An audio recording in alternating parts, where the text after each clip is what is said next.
Exit poll को exact पोल नहीं मानना चाहिए। आई को हटा के ये लगा देंगे तो फिर गड़बड़ हो जाएगा। 2004 में भी इसी तरह के एग्जिट पोल दिखाए गए थे जो एग्जैक्ट नहीं हुए थे। एग्जिट पोल में एनडीए को कंफर्टेबल मेजॉरिटी की तरफ दिखाया जा रहा है, आपका टेक इस पर? देखिए, एग्जिट पोल को एग्जैक्ट पोल नहीं मानना चाहिए। आई को हटा के ये लगा देंगे तो फिर गड़बड़ हो जाएगा। फिर मतलब क्या रह गया चुनाव का?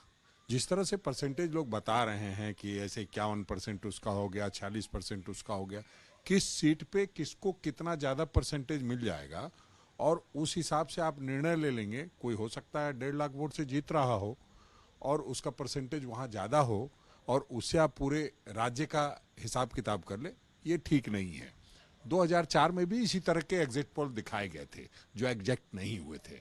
अगर ध्यान करेंगे तो सारे एग्जिट पोल में 2004 में बहुत ज़्यादा सीटें दिखाई गई थी बीजेपी को, 2009 में भी दिखाई गई थी, बावजूद वो सत्य से परे थे।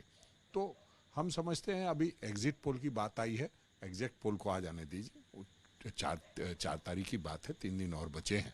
हम समझते हैं अभी गोड्डा से और राजमहल और दुमका की तो सीट की गिनती नहीं की होगी। उसके बगैर जेएमएम और कांग्रेस को 2-3 करके मतलब 4 से 6 सीट दिखा रहे हैं। 3 सीट का तो 5 बजे चुनाव ही हुआ है, 6:30 बजे तक तो पूरा एग्जैक्ट परसेंटेज नहीं गया है। तभी 2-3% बढ़ते हैं बाद में, जो बढ़ना कहा जाता है और जो लोग शक सुबह करते हैं वही है। झारखंड में भी इंडिया गठबंधन को एग्जिट पोल के हिसाब से करारी हार मिलती दिखाई दे रही है। 1 से 2 सीट एग्जिट पोल के मुताबिक मिल रहे हैं। देखिए, अब आप कौन सा एग्जिट पोल देख रहे हैं, डिपेंड उस पर करता है। पोल ऑफ पोल्स देख रहे हैं तो उसमें फिर अलग बात आएगी। हमें लगता है कि जो दिखाया जा रहा है वो है नहीं और जो है वो दिखाया नहीं जा रहा है। हम समझते हैं कि यहाँ जो झारखंड में दिखाया गया है 6 सीट दिखाई गई है, 4 से 6 सीट। जब 3 सीट का चुनाव 5 बजे संपन्न हुआ है तो 4 से 6 मतलब 3 सीट तो और बाकी है, वो 3 हमारी है, तो फिर तो हम 9 सीट जीत रहे हैं उसी एक्सिस और बाकी लोगों के हिसाब से। क्या लगता है सेंटर में किसकी सरकार बनती दिखाई दे रही है? देखिए, सेंटर में किसकी सरकार बनेगी ये तो जनता ने अपने ईवीएम में बंद कर दिया है। हमने शुरू से ही कहा है कि हम प्रधानमंत्री नहीं है जो 400 पार बोल दे।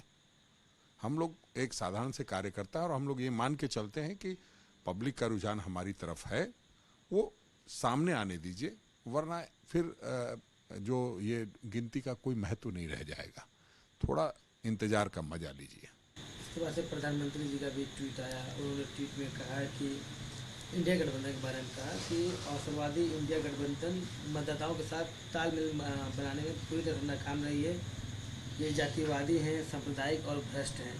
साथ में उन्होंने ये भी कहा कि इस गठबंधन का एक ही उद्देश्य है कि कुछ मुट्ठी भर राजवंशों की रक्षा करना, और एक अभियान के साथ इन्होंने सिर्फ एक ही काम किया है, मोदी को कोसना। और साथ में इन्होंने ये भी कहा है कि राष्ट्र के लिए भविष्य की दृष्टि प्रस्तुति नहीं कर पाए और इसीलिए इस राजनीति को, यानी ऐसी प्रतिगामी राजनीति को जनता ने नकार दिया।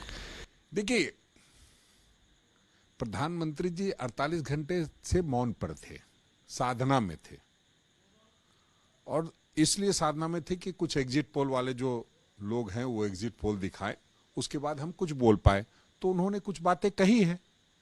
अब ये कितनी सत्य है और कितनी सत्य से परे है ये तो 4 जून को ही पता चलेगा। ओवर वो नहीं होना चाहिए, कई बार ओवर कॉन्फिडेंस में बातें गड़बड़ हो जाती है। इसलिए जैसे ही आप एक साधना करके आते हैं तो आप एक शांति का संदेश देते हैं, तो लगता है कि साधना में सफल नहीं रहे हैं वो, इसलिए इस तरह की बातें कर रहे हैं।